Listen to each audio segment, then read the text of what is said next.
Okay, can I ask, are we seeing my screen now? Just to make Yes, sure. I'm seeing it. Excellent. It's always a good thing to, to make sure that everybody can see what you really wanted them to see. So thanks, Kelly. Thanks, Schoology. Thanks, PowerSchool, for inviting me to be here and talk with you all a little bit today and share some things that our district has learned and that I've heard from other districts as well, and what they're doing with involving parents in this distance learning piece here. As Kelly said, my name is Susan Murray-Carrico. I'm a Schoology ambassador and the Schoology project implementation manager for Academy District 20 in Colorado Springs. Previously, I have taught elementary, middle, and high school, and at the university. I've been a classroom teacher, a department chair, a coach, technology integration specialist, project manager, and I even did a stint with Apple for a while. Our district, this is our district's second year as a Schoology Enterprise District. And currently, we are averaging over 20,000 users each week in our platform. So while it's our district's second year, I've actually been using Schoology since about 2012. I really found that it was a great tool to do what I needed to do in the German language classroom, which is what I taught, German, because of all the possibilities that you had with it. And Schoology has grown so much since then, and I'm pretty excited to share some of the ways that you guys can use it with your parents. So let's look a little bit further here. Now, I'm showing some memes here, just a few, because frankly, they're just funny.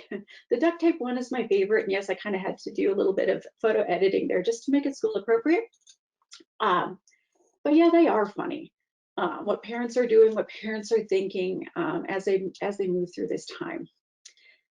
But what we want to remember, I mean, a part of us may be rejoicing and just laughing at the duct taping of kids on the wall and how old and exhausted parents may feel.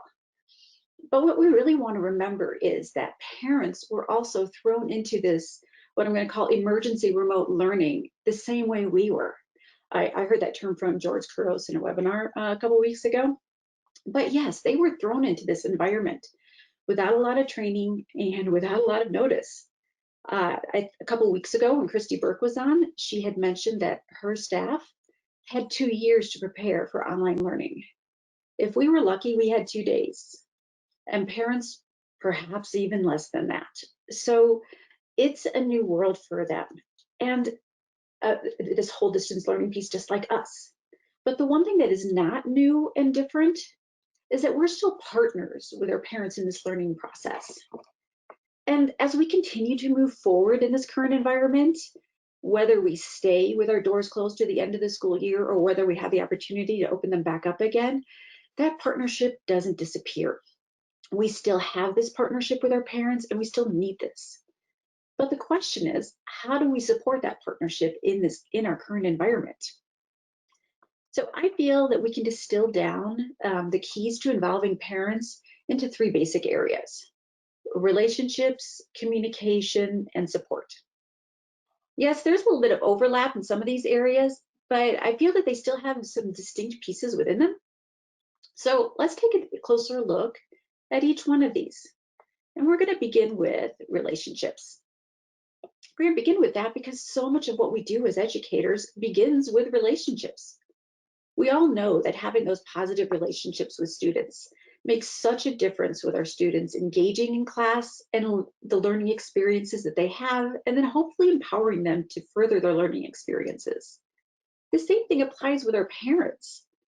A positive relationships with parents is what brings us further along with this emergency remote learning experience. I read an article recently stating that 4 in 10 teenagers haven't even started any of their online work. Consider what this would look like when you looked at families where there was a positive student-teacher and building relationship, and one where there really isn't a relationship there at all.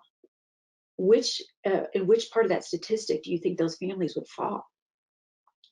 We have to remember that in all of this, the parents are now at the front line of things.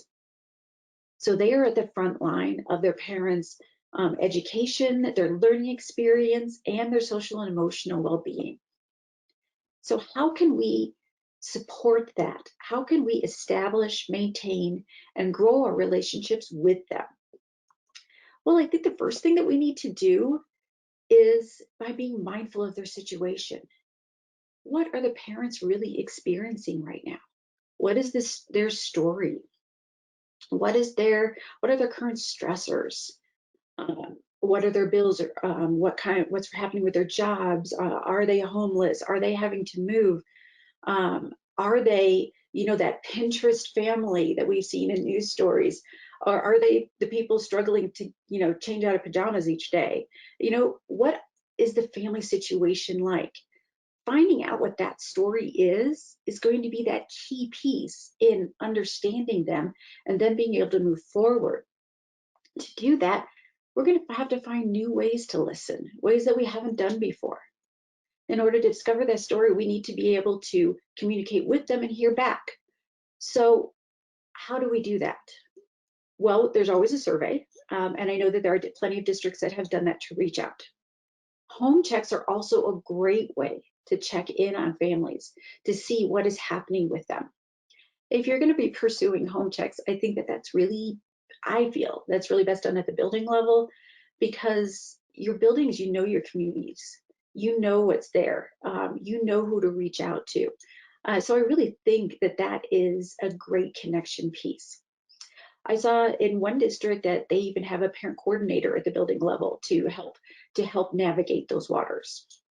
So think about, what do you have available to you to provide these home checks? I mean, at the elementary school level, it's kind of easy to make the classroom teacher the go-to there. But at the secondary level, it can be a completely different beast. Teachers can have up to 120 students and families that they have to keep track of. So how do we make those connections? Let's think about maybe bringing your community together, because there is more than just the classroom teacher. You've got your teams, you've got counselors, you've got your support staff like the MTSS coordinator, your TAG coordinator, your resource team, your dean, your ELL support, your admins, all in addition to the classroom teacher. Can we break these families up so that we can check in on them in each of these different levels? That might be a great way to have that individual connection for each family. I was thinking about, some of us have really been at this for a few weeks now. Our particular district, we started the week before spring break because it was only a partial week for us, so that was a little bit easier there. And I know that there are some even local districts that didn't start this remote learning experience until last week. And this whole time, it's really possible that you might feel you don't have the energy to make this connection. And is it too late now to do that?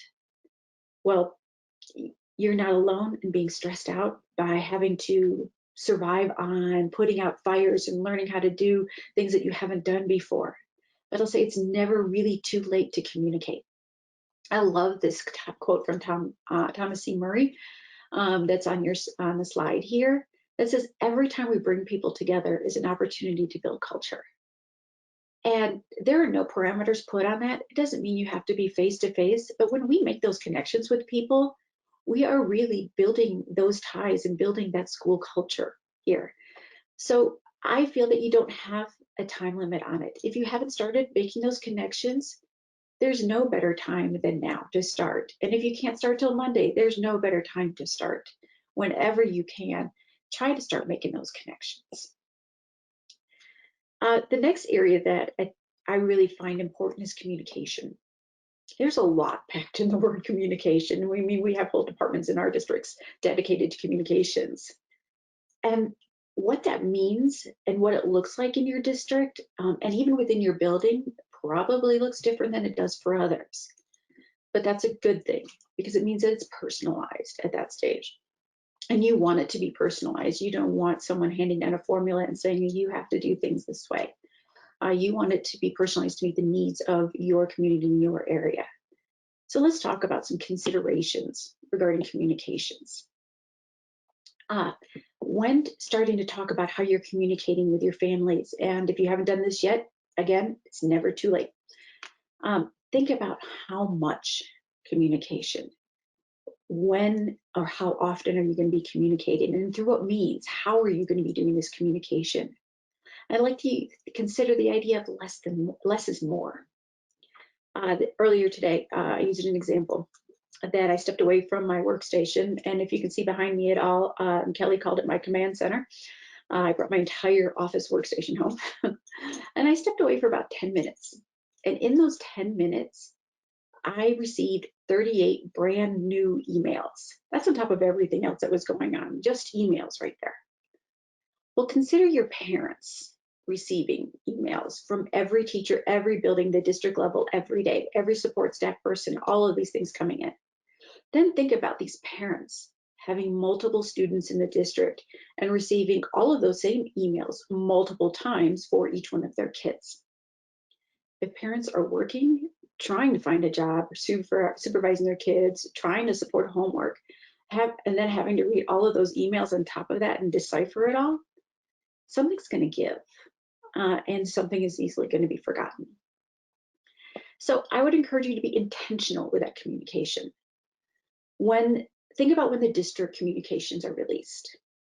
Assuming today, although I was assuming today, and I was surprised that there are district level staff members here, I was assuming that most people here weren't in the position to distribute district-wide communications. But it turns out there are. What I was going to encourage people is to look at those district level communications and when those things are happening, and to keep those timelines in mind when you at the building and the classroom level or the team level communicate with your parents, so that they're not overwhelmed or bombarded, and so that they're not having to repeat too much information. Then I'd encourage you to scaffold that communication. And what I mean by that is don't start with something completely new. There are a lot of amazing tools out there that might be absolutely wonderful for you. But if you've never implemented it, if you've never used it, if you've never trained anybody on it, this really isn't the time to do that. It's hard enough to navigate through tech troubles when you're face to face with someone. And having to do that across a distance opens up a completely new world of unknown troubleshooting and frustration. So I would encourage you to start or to build on the familiar channels you already have and maximize those familiar channels. So for instance, in our district at the district level, we're using pieces that our parents are already familiar with using. They're sending out regular alerts and they're using our webpage. The alerts are coming out at specific time frames each week so parents know when to expect them. The web page contains current information and they know that they can always go back there to refer to pieces of information and links to resources. It also contains information on how to access Schoology. We have a video out there that shows parents how to do that. We're really fortunate in our district. We have our parent accounts created through our integration between Schoology and Infinite Campus. All of our parents have accounts created with the same login information that they use for their personal parent Infinite Campus account. So again, they're using something familiar. They are also automatically associated with their students and their students' schools in Schoology through this process. That is a great way to make things easier for the parents, to remove a roadblock for them, to make access and usage a lot easier. So when parents then in our district log into Schoology, they see a course designed just for them as parents. We already created that for them. It contains tutorials on how to use Infinite Campus, how to use Schoology, and some of our other resources. And they're already rostered in that. We took all of our parents and rostered them into that course so that it would be automatically available for them. So again, we're taking advantage of the resources we already have. Now, at the building level, we already have parents familiar with using the Schoology platform. In some cases, more of a cursory level. In some cases, it's a deeper level. But the key is that they're already familiar with it. So we're building upon that. There are schools that are really taking advantage and building on that. They are using the school pages to add in videos for the day. Important announcements, links to resources in the resource sections of their school page, and just taking advantage of that recent activity update speed. You know, they're looking at their kids' stuff. Are they getting the work done? What are the grades going to be? And then they see these communications coming through and they have access to those communications. Think of it, Schoology was really smart in being able to provide all of our schools with this easy way to communicate and to keep community together. Best part about these school pages is that they're also already populated. We didn't have to populate them. So parents, students, staff members are all associated with their correct schools there. So thank you, Schoology, for that. Thank you for giving us an opportunity or a place where during this time especially, we can post those just-in-time announcements, updates, and resources. And then at the classroom level, teachers are taking advantage of that same process, but at that individual classroom level, making announcements, making updates, and so that the parents can see these things and guide parents where to go when things are due and where directions are. It's been a great communication piece, kind of like that one-stop shop for everything. Another piece that's, I think, a little smaller, won't take as much time to talk about, but still maybe even more important, is that less is more concept. When you're communicating with your parents, keep that in mind. They're looking at a lot, they're dealing with a lot, they're overwhelmed. So when you're sending out written messages, keep the narrative to a minimum. Make it easy for them to read. Use bullets, use header formats, something that is easier for them to read and follow. Be consistent with your messages, be clear with what your meanings are and what the expectations are, so that parents know where to go, what to do, what is going to happen next. Because this is a stressful time, and we all forget things when they're stressful. I probably forgot what I was doing 200 times already today. So your parents are going to be in the same place. And let's look at one more area that I really find key in this entire process, and that's support. I love this quote here, that supporting families, we must connect with them and their families to learn more about the resources, priorities, and concerns. Now, Leanne Young, when she was writing about this, she was really talking about supporting our special needs populations, but I think that in a quote from Katie Novak, what's good for some is good for all. So that support is part of that connections and relationship piece. Again, we're coming back down to that, background to that. These pieces are all connected. Those connections and relationships are important for support. I mean, how do you know what kind of support your community needs if you don't have those relationships and connections? So let's look a little bit more into that. Going back to being mindful, know your family's story. Use those check-ins to find out what their needs are, what their concerns are. Because unless those basic needs are met, you're not going to get any learning happening here. So again, back to Maslow before Bloom, it really is real, especially in these days. And technology, we're talking about emergency remote learning. How is that happening? What kind of technology support does your family need? Now, not everyone has, if you can see my command center, not everyone has command center like I do. We have families with all sorts of different needs. Maybe they have one device for the entire family. Maybe they have no devices. Maybe they're homeless. Maybe they're living in cars.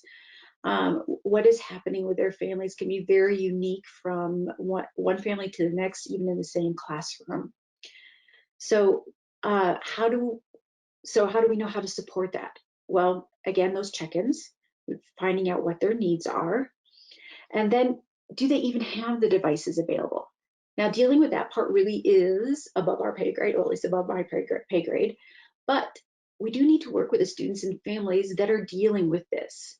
So in learning those stories and doing those check-ins and working with Maslow before Bloom, being mindful, we can find out what their situations are and learn to be flexible during this time with due dates, completions, what something looks like, the format that something is turned in, how it's turned in. Is it turned on paper or is it a video? Giving those students voice and choice to ease some of that frustration. And then troubleshooting, an entirely new beast, isn't it? If you've ever worked in a help desk area, then you're pretty well aware of that. Parents are now at the front line, not just of the students learning, but front line of troubleshooting as well. So think about troubleshooting with someone face-to-face, and now you're going to have to troubleshoot a device that's potentially not a district-owned device, and you're going to have to figure out, what might be happening. What is their technology setup at home? What is their device setup? And work your way through that. It's not easy, and that will stress parents out more than a lot of things will. So having support for that. Do you have a help desk at your district, at your building level, or both? We're very fortunate to have help desk or district technology technicians at the building level and at the district level that can support, which is really great. Uh, and then your communication piece as far as the support goes. So communicating, that those help desks, what are their hours? How do I get a hold of them? Sending those pieces of communication out regularly whenever you do communicate as a building level to your community. Having office hours, that's really, really important. A lot of teachers have really gotten into that, and I've seen Facebook posts where people just so much look forward to them. Because sometimes the students just need to come in and talk. But you want to know what? The parents need to come in and talk too. So what about office hours for the administrators or the counselors or your support staff? Office hours for them to come in and talk to you to get some clarity and help navigating these waters. And then communicating the expectations for classwork. This is a different time. This is a stressful time. It's the end of the year. So what is that going to look like in your district? And it'll be different district by district, building by building. So making sure that those things are communicated to them, and then where their resources are. A lot of those communication pieces and the technology pieces can really be accomplished in your school page and Schoology. That may depend on, what is the best place in your situation, in your district, in your community to communicate those pieces. I'm going to end here with just asking you to reflect on your plan to check in with families. Ask some simple questions. What's been working well for you? How are you? What could we be doing to support you better? What could we be doing better? And how can we help you? Because we're all in this together.